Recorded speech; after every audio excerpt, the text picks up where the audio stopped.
हिंदू धर्म में माता रानी का देवियों में सर्वोच्च स्थान है। उन्हें अम्बे, जगदम्बे, शेरावाली, पहाड़ावाली आदि नामों से पुकारा जाता है। संपूर्ण भारत भूमि पर उनके सैकड़ों मंदिर हैं। ज्योतिर्लिंग से ज्यादा शक्तिपीठ हैं। सरस्वती, लक्ष्मी और पार्वती ये त्रिदेव की पत्नियां हैं। इनकी कथा के बारे में पुराणों में भिन्न भिन्न जानकारियां मिलती हैं। आखिर उन अम्बा, जगदम्बा, सर्वेश्वरी आदि के बारे में क्या रहस्य है, यह जानना भी जरूरी है। माता रानी के बारे में संपूर्ण जानकारी रखने वाले ही उनका सच्चा भक्त होता है। माता रानी कौन है? नंबर 1, अंबिका। शिव पुराण के अनुसार उस अविनाशी परब्रह्म काल ने कुछ काल के बाद द्वितीय की इच्छा प्रकट की। उसके भीतर एक से अनेक होने का संकल्प उदित हुआ। तब उस निराकार परमात्मा ने अपनी लीला शक्ति से आकार की कल्पना की, जो मूर्तिरहित परम ब्रह्मा है। परम ब्रह्मा भगवान सदाशिव हैं।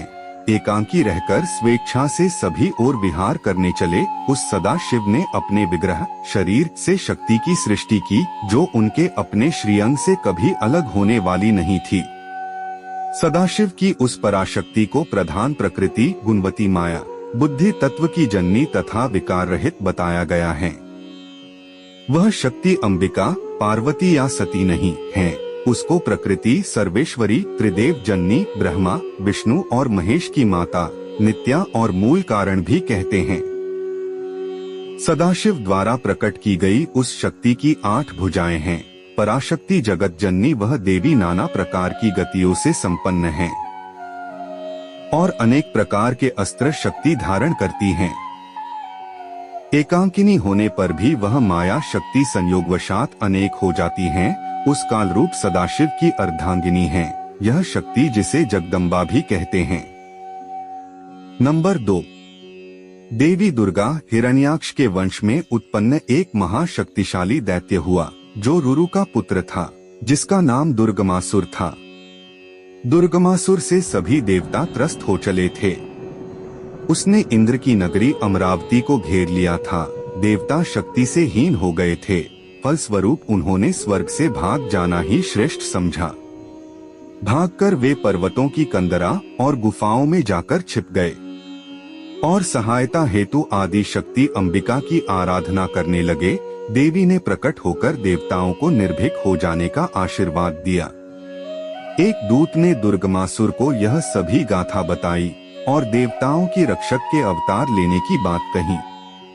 तत्क्षण ही दुर्गमासुर क्रोधित होकर अपने समस्त अस्त्र शस्त्र और अपनी सेना को साथ ले युद्ध के लिए चल पड़ा।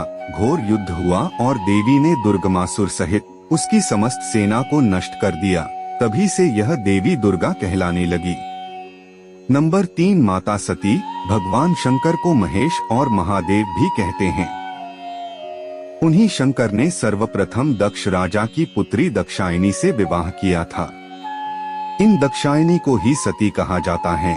अपने पति शंकर का अपमान होने के कारण सती ने अपने पिता दक्ष के यज्ञ में कूदकर अपनी देहलीला समाप्त कर ली थी। माता सती की देह को लेकर ही भगवान शंकर जगह जगह घूमते रहे। जहाँ जहाँ देवी सती के अंग और आभूषण गिरे, वहाँ वहाँ शक्तिपीठ निर्मित होते गए। इसके बाद माता सती ने पार्वती के रूप में हिमालय राज के यहाँ जन्म लेकर भगवान शिव की घोर तपस्या की और फिर से शिव को प्राप्त कर पार्वती के रूप में जगत में विख्यात हुई। नंबर 4, माता पार्वती। माता पार्वती शंकर की दूसरी पत्नी थी, जो पूर्व जन्म में सती थी। देवी पार्वती के पिता का नाम हिमवान और माता का नाम रानी मैनावती था।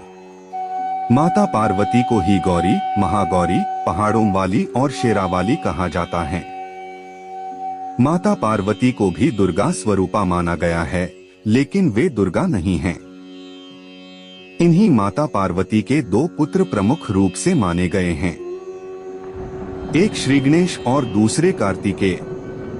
नंबर 5, काली। पौराणिक मान्यता के अनुसार भगवान शिव की 4 पत्नियां थीं।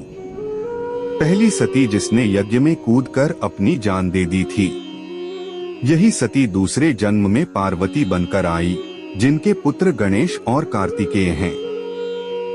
फिर शिव की एक तीसरी पत्नी थी जिन्हें उमा कहा जाता था। देवी माँ को भूमि की देवी भी कहा गया है। उत्तराखंड में इनका एकमात्र मंदिर है। भगवान शिव की चौथी पत्नी माँ काली हैं। उन्होंने इस पृथ्वी पर भयानक दानवों का संहार किया था। काली माता ने ही असुर रक्तबीज का वध किया था। इन्हें 10 महाविद्याओं में से प्रमुख माना जाता है। काली भी देवी अम्बा की पुत्री थीं। वीडियो अच्छी लगी हो तो वीडियो को लाइक और चैनल को सब्सक्राइब जरूर करें।